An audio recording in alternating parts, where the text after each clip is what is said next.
Yep, can everyone see that? Yeah. Yeah, right. So tonight then, session 3 of DAIF with Dean. So we've looked at a bit of an introduction to the unit, and then last week we looked at, well, the week before last even, we looked at company financial statements. We move on tonight to look at the first of the sort of big accounting standards that we need to look at. So this thing called IAS 16, which covers property, plant and equipment, or what we would under level 3 know as non-current assets. So non-current assets, the sort of more official term for those are of property, plant and equipment, or that's one element of non-current assets. So what we're going to look at in tonight's session, so it is all around IAS 16, property, plant and equipment. I'm going to look at acquisition, so how do we account for the purchase or the acquisition of property, plant and equipment.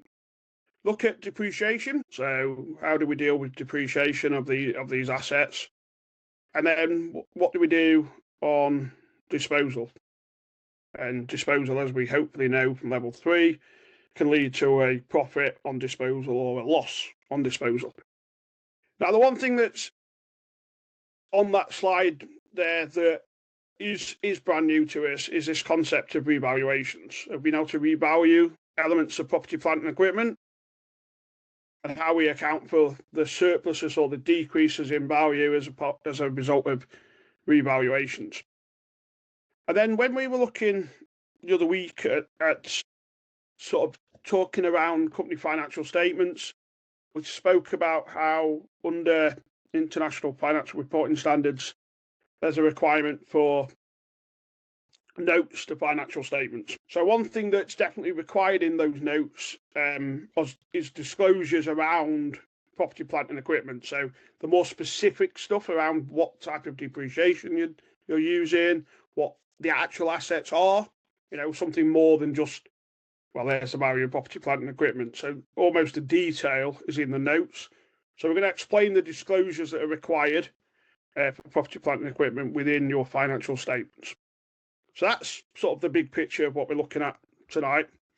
So let's just jump into IAS 16 then. So IAS 16, so it's an international accounting standard, been around for a good number of years, but it outlines all the accounting treatment for property, plant and equipment, which we, from level 3, know as non-current assets. That's very much the tangible non-current assets. So tangible things with physical substance, things that we can buy and sell, we can see them, we can quite easily value them. Whereas we've got intangible assets, things like goodwill, patents, trademarks. They're still assets of a non-current nature, but they're intangible because they don't have physical substance, do they? They are inherently more difficult to value.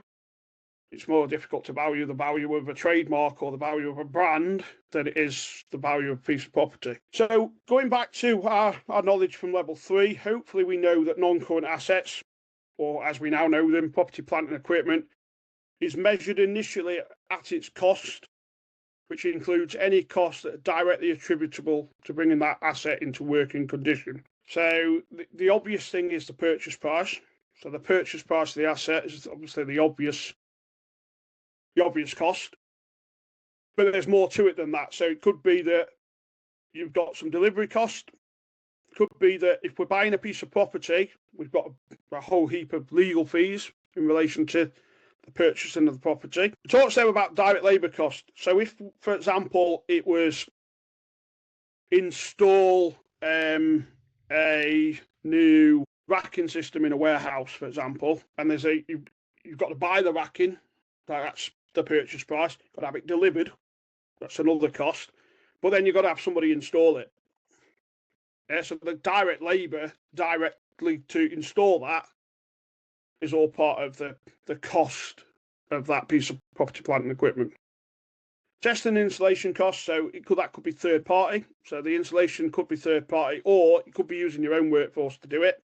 in which case it's just direct labour cost within your organisation. Testing, very much if you implement, I don't know, a new conveyor belt system in an Amazon warehouse, for example, you're probably going to test it. There's probably some testing costs related to that. That can all be capitalised under the property, plant and equipment. Any subsequent expenditure, once you've initially purchased it and all those initial costs, any subsequent expenditure on the asset can only be capitalised if it enhances the productive capability or capacity of the asset. So if you think about a warehouse, yeah, so let's say we buy a warehouse, and only if we enhance the capacity of that asset, so we do something that physically improves that asset, so I don't know, it might be build an extension on it, for example, we can capitalise those costs.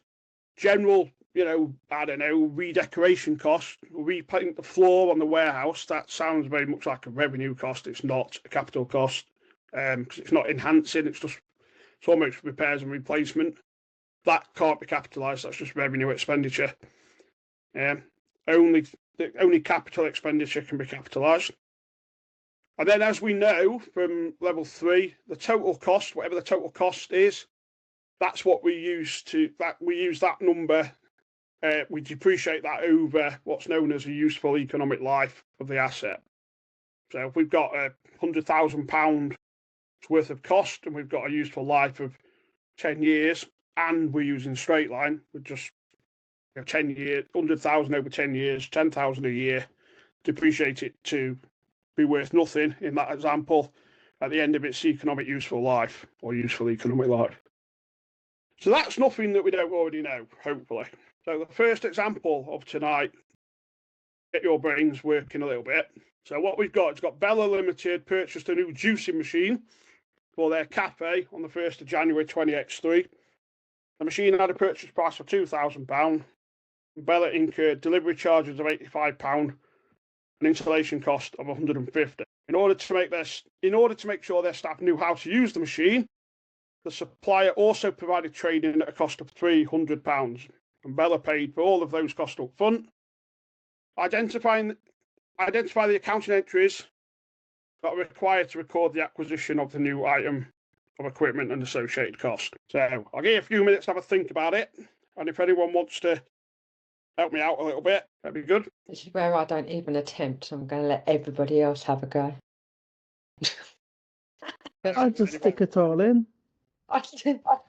Anyone want to give me a starting point? Yeah, I would add it all in and just do it as one big. But then how do I sort out the depreciation? The depreciation. I think all of it is capital expenditure. That's as far as I got. Not the training costs, though, I would say. Not the training. No, I don't think the training's in.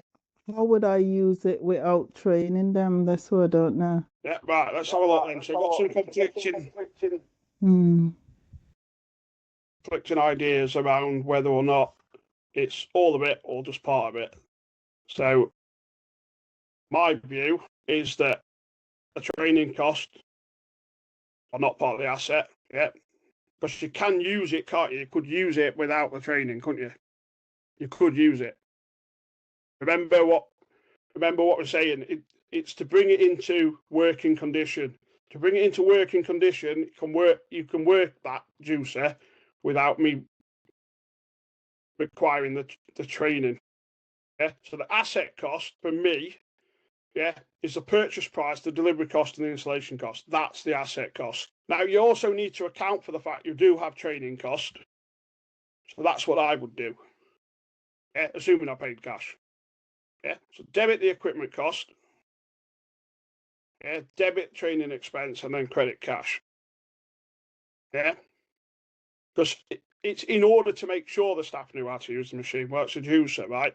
You can use it. You could use it without having the training. It's not something that you cannot use without being trained to use it. Yeah, because otherwise, if we were saying that training is capitalised, all training till the end of time would be capitalised, which is not true, is it?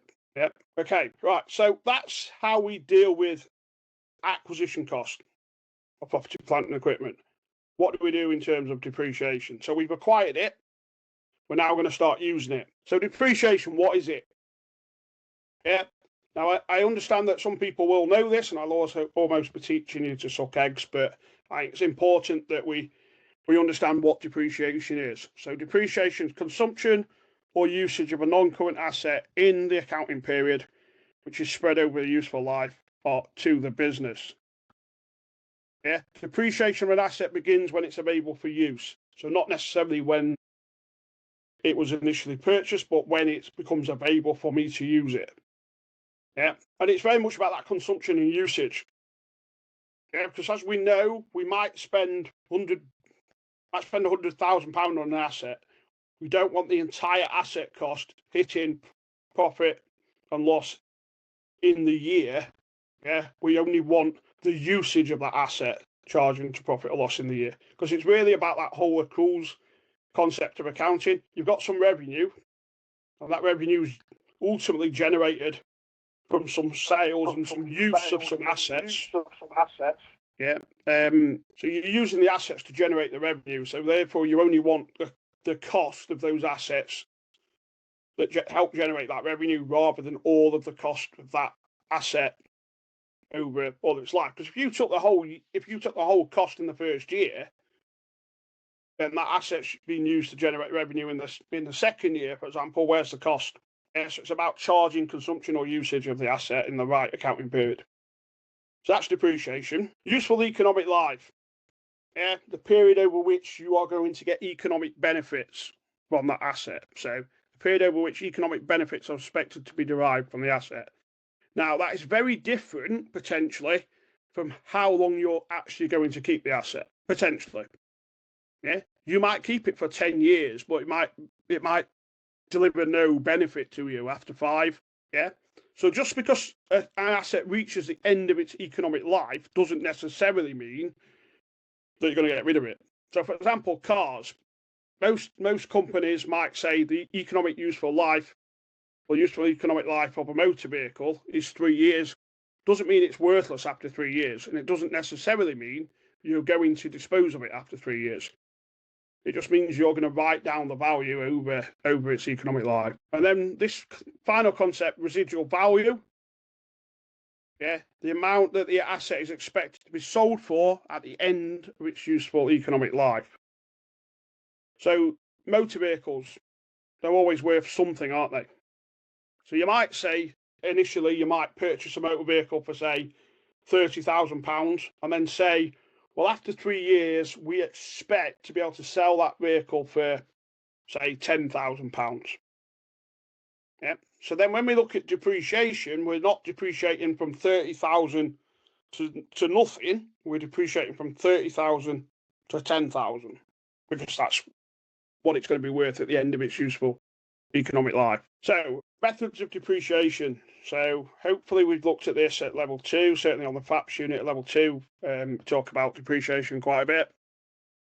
2 methods: straight line, or what's known as diminishing balance, or in some books known as reducing balance. So straight line, as it says in the diagram there, assumes the asset is used consistently throughout its life, and the depreciation charge is the same in every single year, which is fine for some assets. So, like machinery, for example, it probably produces the same output per year.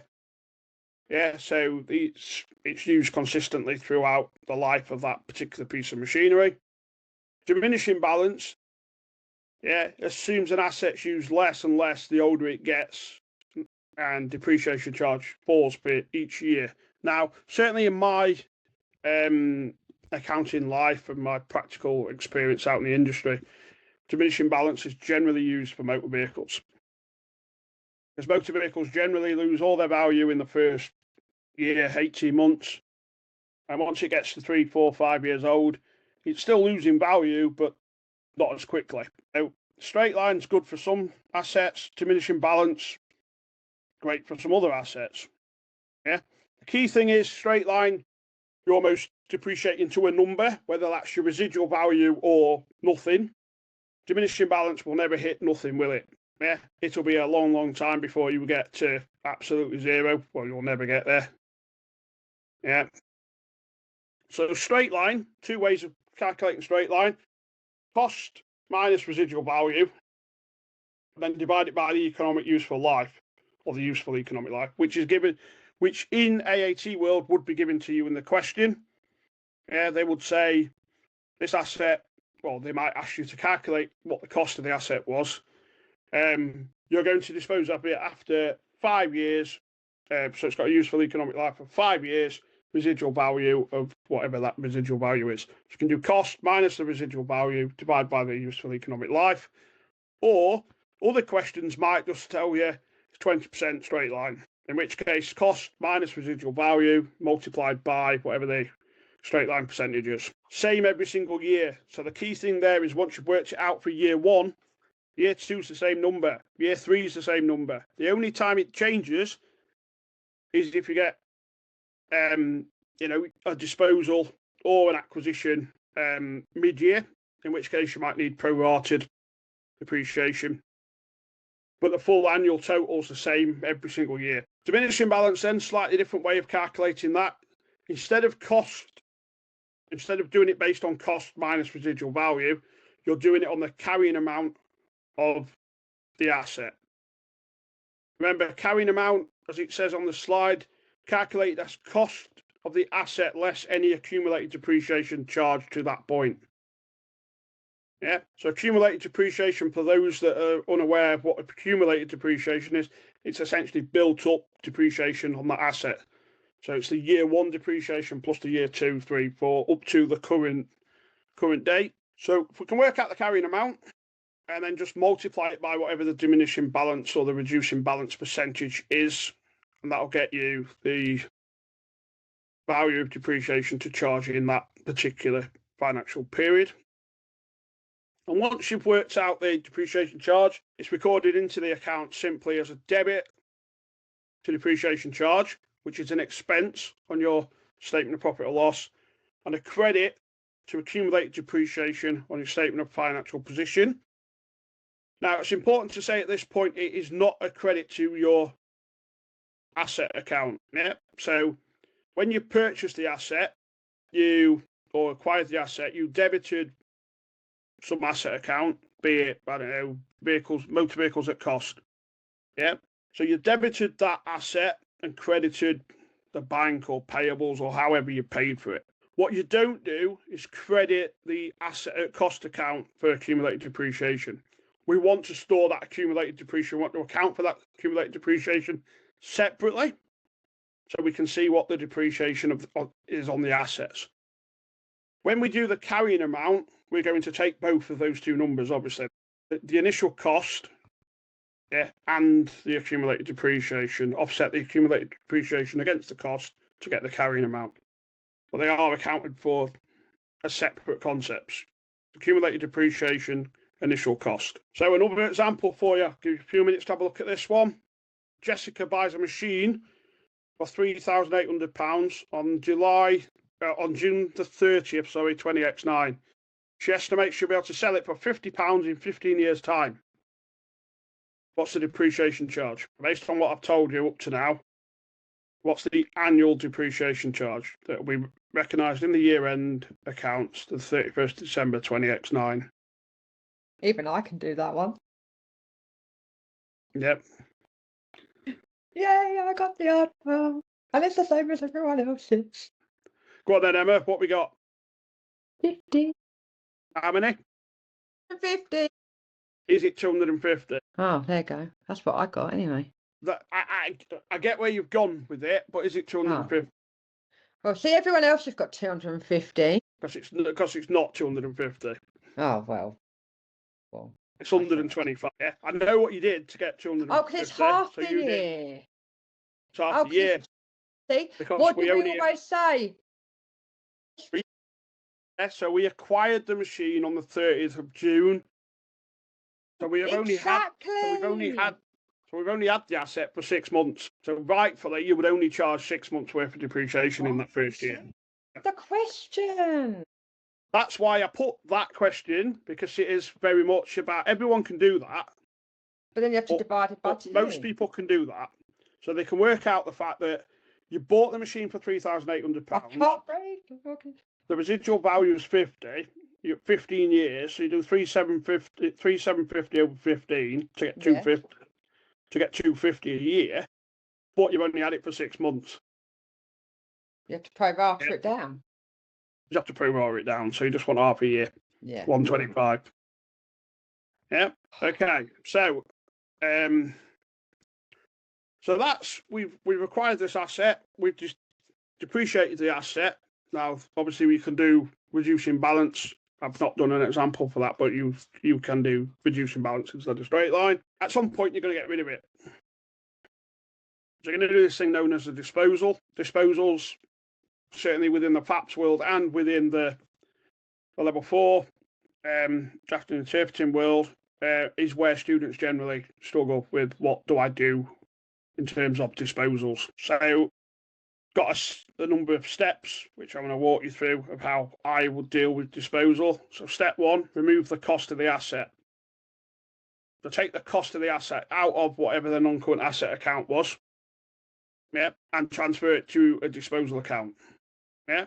So debit the disposal account, yeah, and credit the non-current asset account. And as it says in bracket, you should specify the type of non-current asset.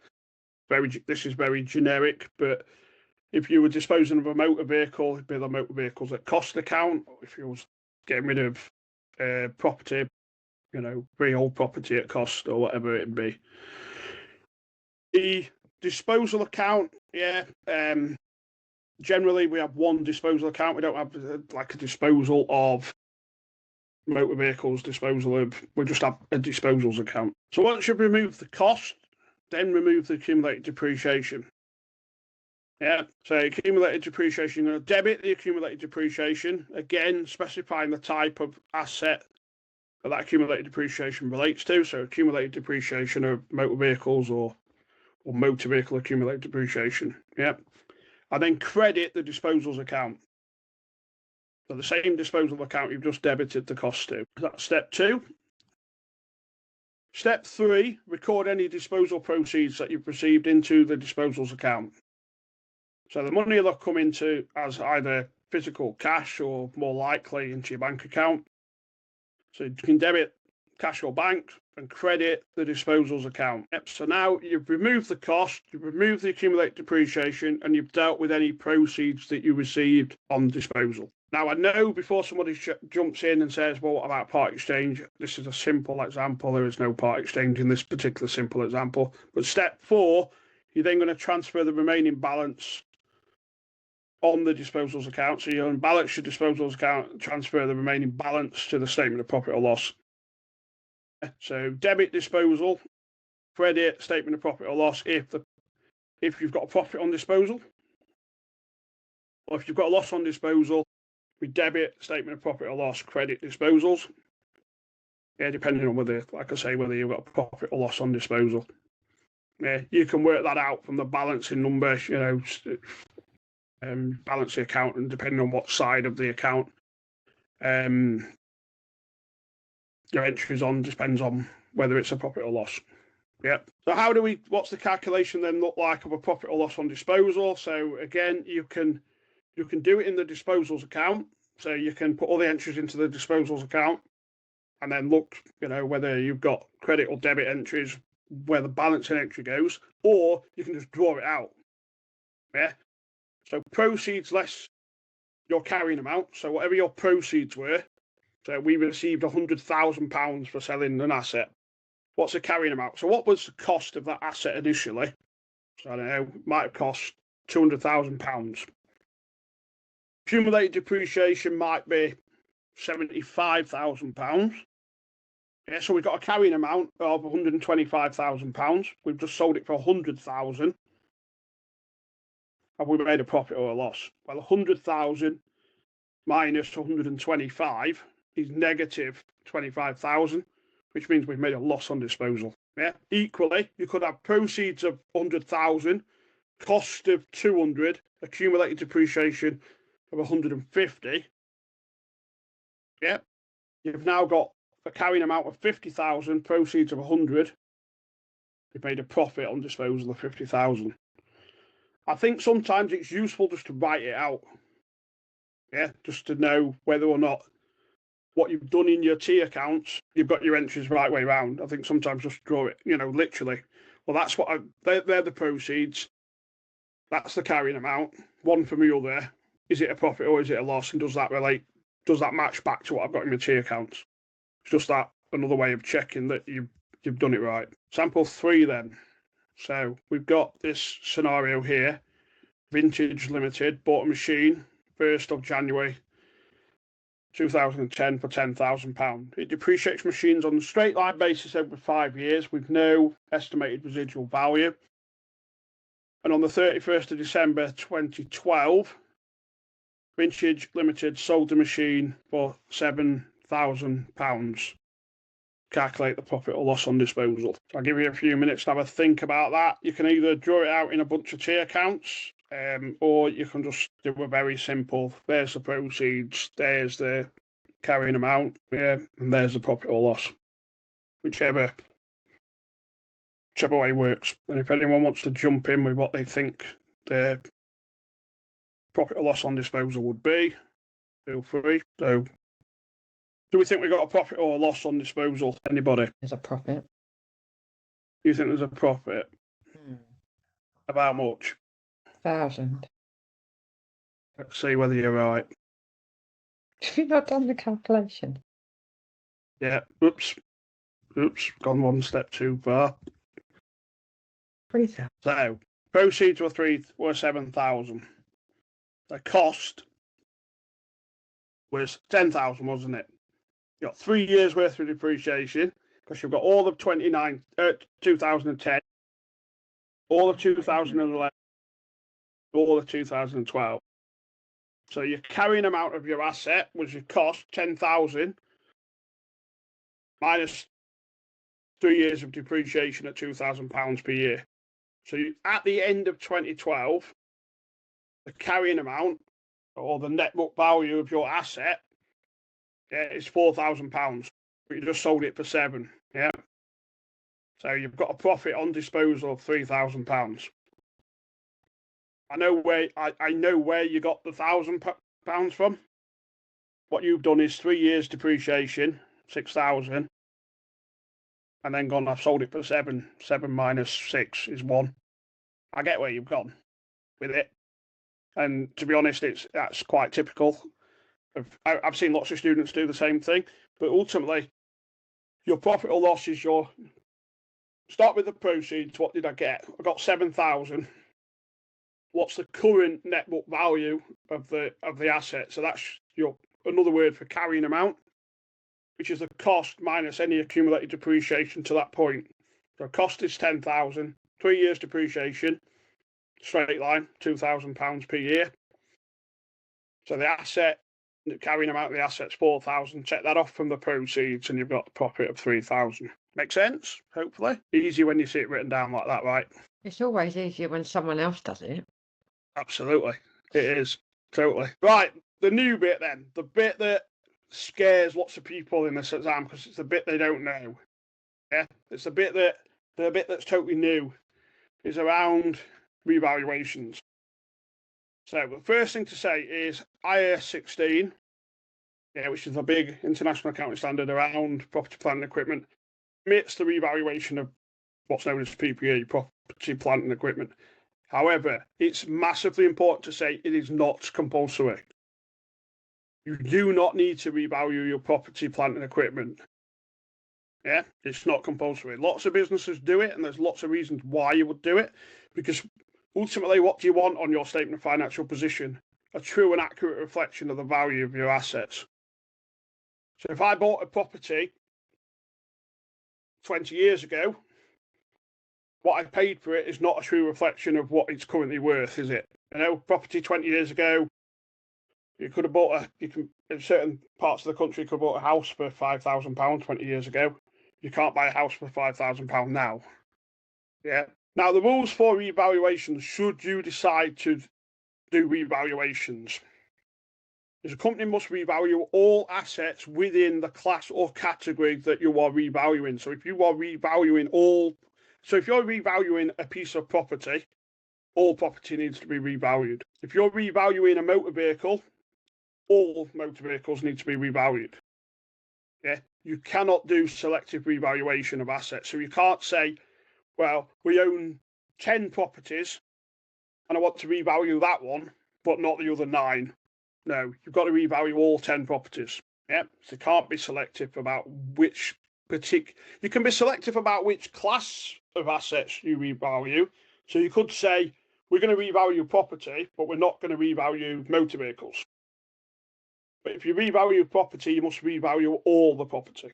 Yeah, revalued assets should be depreciated over the remaining estimated useful life. So once you've revalued it, and it's got a new value, you still need to carry on depreciating it using that new value over the rest of its useful life.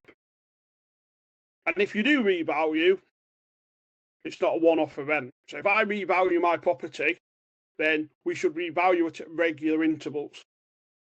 The official definition of what a regular interval is, there's nothing written in set in stone that says if you revalue an asset, you must revalue it every year, for example. It's just exercise a bit of common sense. If you're going to revalue property, you're probably not going to do it every year. Because to revalue property, who are you getting to do it? You're probably getting a chartered surveyor to come round and look at all your property and revalue it. Now, when I worked in property investment, we did that, and it's extremely expensive.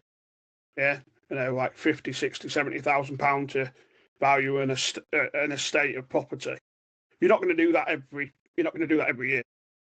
Yeah, you might do it every 5 years though. Yeah, but whatever you decide is regular, you need to stick to that routine and to keep the valuations up to date. Because if you're bothering to revalue it, you're doing it to keep the value on your statement of financial position reflective of the current market. Yeah? So you should therefore revalue at regular intervals to keep things up to date.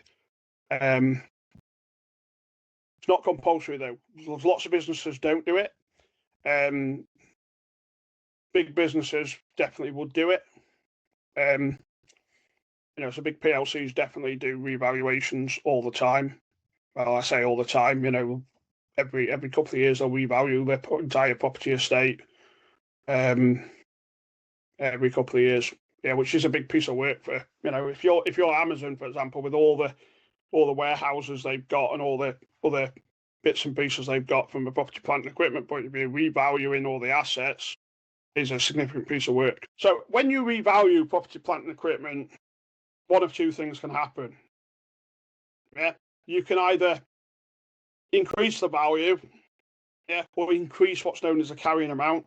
So you can revalue it upwards. So you can say, we initially bought this asset for £1 million. It's now worth £2 million. That's an upwards increase. Yeah. Or you could go the other way. You could say we bought the asset for £1 million. We've revalued it today, and due to market conditions, the asset's now worth £500,000. So if we increase the value, which typically property, for example, typically we would see an increase in the value of property over time. That would create what's known as an unrealised gain. And this is the thing that goes into the other comprehensive income that we spoke about a couple of weeks ago. Yeah.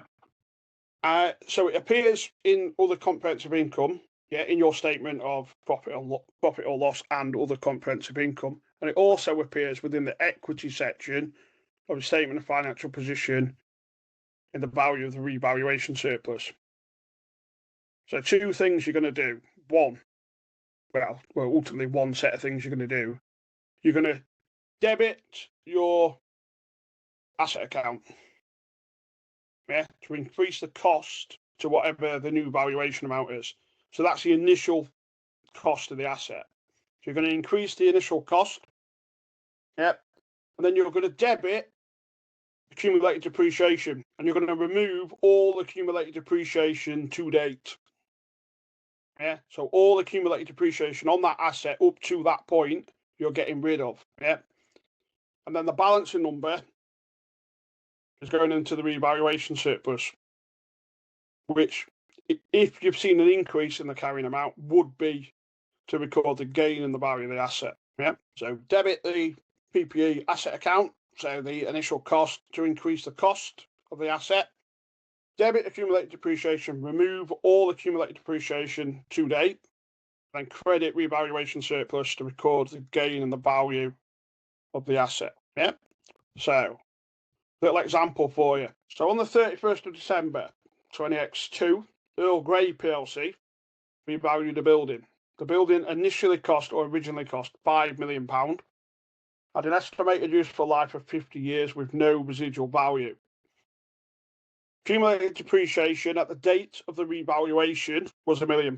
The estimated market value of the building was £5.5 million. State the double entry required to record the revaluation and calculate the new annual depreciation charge for the building. So that's fairly typical of what AAC would want you to do. Yeah. So I'll give you a few minutes to have a think about it.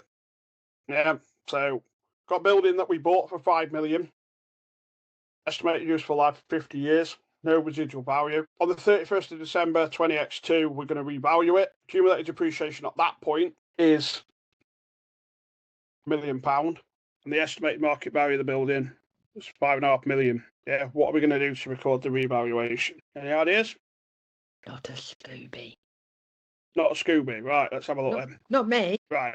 First thing we're going to do then is to calculate record the revaluation.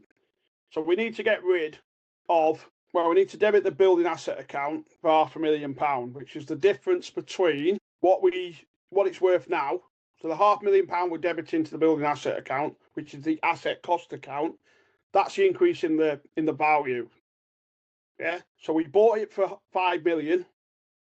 It's now worth 5.5. So the difference is £500,000. So I need to debit £500,000 to the building asset account, remove all the accumulated depreciation. Accumulated depreciation to the date of the revaluation is £1 million. Debit £1 million to accumulated depreciation. And then, as we know, debits must equal credits. So credit entry to revaluation surplus of 1.5 million. So that's the first bit. What's the second bit look like? What's the new annual depreciation charge for the building? I almost feel like I've missed a bit of the question out somewhere here. Yeah, I have missed a bit out. The bit I've missed out is when you actually bought the bloody thing. Yeah, so you've got 40 years. So assume you've got 40 years left. Yeah, I missed that bit off the question, but assume you've got 40 years. The useful life now for remaining 40 years. So what we're saying here is the depreciation before, yeah, was, well, we've got £1 million to date, presumably over 10 years. So it was 100 grand a year, wasn't it? Yeah. But now you've increased the value of the asset, you need to increase the value of the depreciation because the value of the asset is more. Yeah. To get rid of the value over the remaining life, you're going to have to charge the depreciation charge is going to be more per year. Yeah. So the building has, well, so the building had initially a carrying amount of 4 million. So 5 million was the cost minus the accumulated depreciation of £1 million. You're going to revalue it to 5.5. So that creates a surplus, yeah, between its current value today and its old carrying amount of the 1.5 million. And it's that goes into the revaluation surplus. I get asked this question all the time. Dean, why is the value's only gone up by £500,000, so why has the revaluation surplus got 1.5 million in?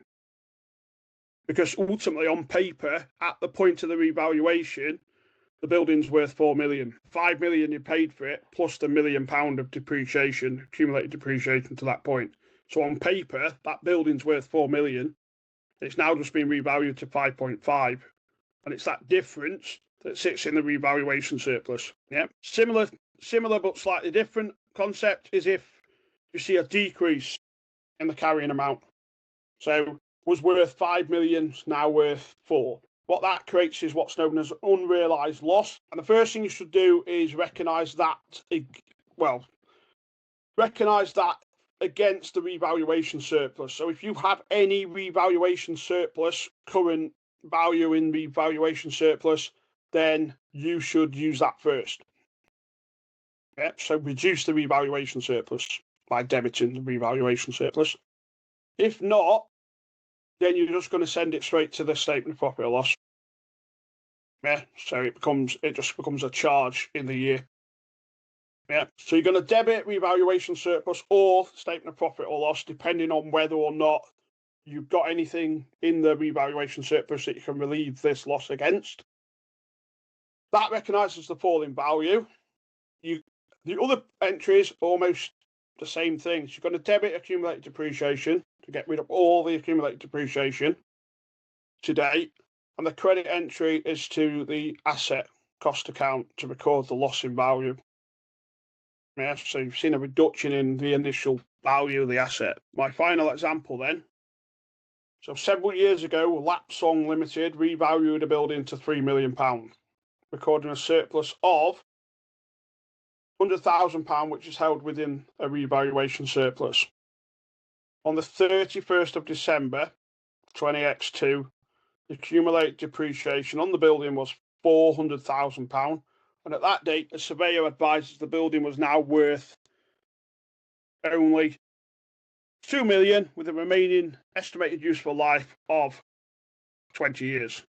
State the double entry required to record the revaluation and calculate the new annual depreciation charge for the building. So, double entry to record the revaluation. Anybody? So where's the debit entry going? Must be someone out there who can answer it. It's got to be someone other than me. Other than you. Who's going to have a go? Anyone going to be brave? No? Right. I'll be brave for you then. Look at the surplus first. Yes. And then So the revaluation surplus, the first thing you need to do, debit to revaluation surplus. It tells you in the question That's that what Shelley's just put in the chat. you already have a revaluation of 100,000. So you've recorded a surplus previously of 100,000. You're going to get rid of that. So you're going to debit revaluation surplus to reduce the revaluation surplus to nil. Yeah. And the balancing figure, yeah, so so you're going to take the accumulated depreciation, that's almost the accumulated. The entries, I've wrote the entries in the wrong way round really, but the revaluation surplus 100,000. You're going to take the accumulated depreciation, remove that completely. That's 400 grand. This 400 grand it talks about there. That gets you £500,000, doesn't it? The building's gone down by £1 million in value, so the other £500,000 is charging to the statement of profit or loss in that particular year. Yeah, so the statement of profit or loss £500,000. That's a balancing figure. So there are your debit entries. Your credit entry, yeah, to the building asset account is the £1 million, which is a drop in value. Yeah. And then your revised depreciation charge, well, the asset's now worth what? £2 million. You've got 20 years remaining useful life, so the revised depreciation charge £100,000. Yeah. If you look at the logic here, the asset, before we did the revaluation, the asset had a carrying amount of 2.6 million. Yeah, the £3 million that you paid for it, and the £400,000 of accumulated depreciation. So it did have a carrying amount of 2.6 million. You're going to revalue it to 2 million. That's a revaluation decrease, as it says, of 600,000. Yep. So you're going to take £100,000 against allocated to the revaluation surplus, reduce that to nil, and then the remaining loss, £500,000, just gets expensed in year to the statement of profit or loss, which is another reason why you can see manipulation of financial statements. Because if I wake up and say my buildings are worth £1 million less than what they were worth 2 years ago, that leads to a revaluation loss, does it not? And that revaluation loss goes straight through. Potentially, if I don't have revaluation surpluses to cover it, it becomes a loss in the year, which reduces profit, reduces tax. Yeah, so there is potential for this to be misused, yeah, to reduce tax liabilities, reduce profit, all that ones. Right, my final thing for tonight then really is around disclosures. So the key thing here is the thing you see on the right-hand side of the screen looks hopefully fairly typical. So that's what you would see generally in terms of assets within a set of limited company statements that are adhering to accounting standards. So each type of asset within the PPE category, so land and buildings, plant and machinery, motor vehicles, and potentially lots of other things, you're going to have a cost, or what's known as cost or valuation. It's usually cost. At the start of the year, any additions, any disposals, any revaluations balance at the end of the year in terms of cost. Then the accumulated depreciation. So the start of the year, any revaluations, any depreciation charge in year, any disposals.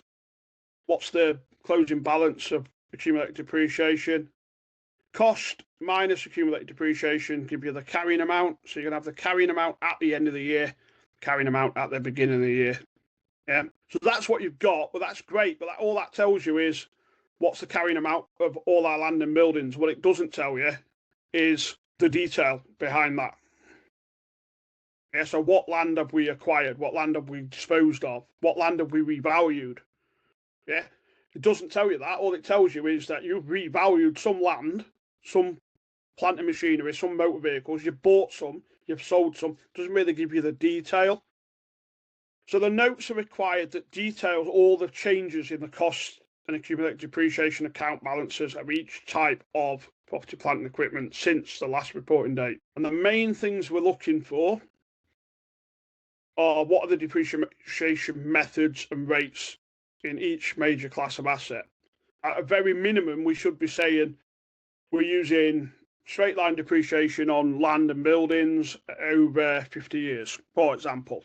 Yeah, at very least, we should be telling people what the depreciation method and rate looks like, and then telling people what the measurement basis is, whether or not it's based on cost or whether it's based on a valuation. And if it's based on a valuation, when was that valuation done?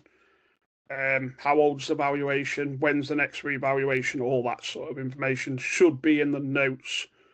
Yeah, so people can make sense of these numbers, because these numbers all they tell you is that you've revalued a piece of land or you've bought a piece of land, but it doesn't necessarily tell you whether that's one piece of land or 5 pieces of land. It's just a number. Additions are £1 million, but what have you actually bought? All the details are in the notes. So if anybody looks at a set of PLC financial statements, you'll notice that the actual financial statement's 3 or 4 pages. The notes might be 200 pages. Yes, it's the notes that take up all the space in the statements. It's not the it's the notes that take up all the room. It's not the actual statements themselves. The statements themselves are quite short. It's all the notes that take up the space. So a summary of what we looked at then tonight. So property, plant and equipment, IAS 16. Yeah. Now people say, well, how do you remember some of these? Well, IAS 16, it covers property, plant and equipment. Another word for that is non-current assets. Now, if you write non-current assets out on a piece of paper, it's 16 letters. 16 letters in the word non-current asset, which is how you remember it's IAS 16, or how I remember. So we looked at... I quite like that. Yeah. So there's 6... so we looked at acquisitions. So acquisitions, purchasing of non-current assets and property, plant and equipment. We're looking at costs that are directly attributable to bringing that asset into use, into working life. So it might be things as well as purchase price, could be delivery cost, installation cost. They're all part of the directly attributable cost. Depreciation, so once we've got the asset, we're now going to charge to profit and loss in the year the value of the use of that asset, and we're also going to reflect the current net book value or the current carrying amount on a statement of financial position. 2 methods of depreciation: straight line, same every year.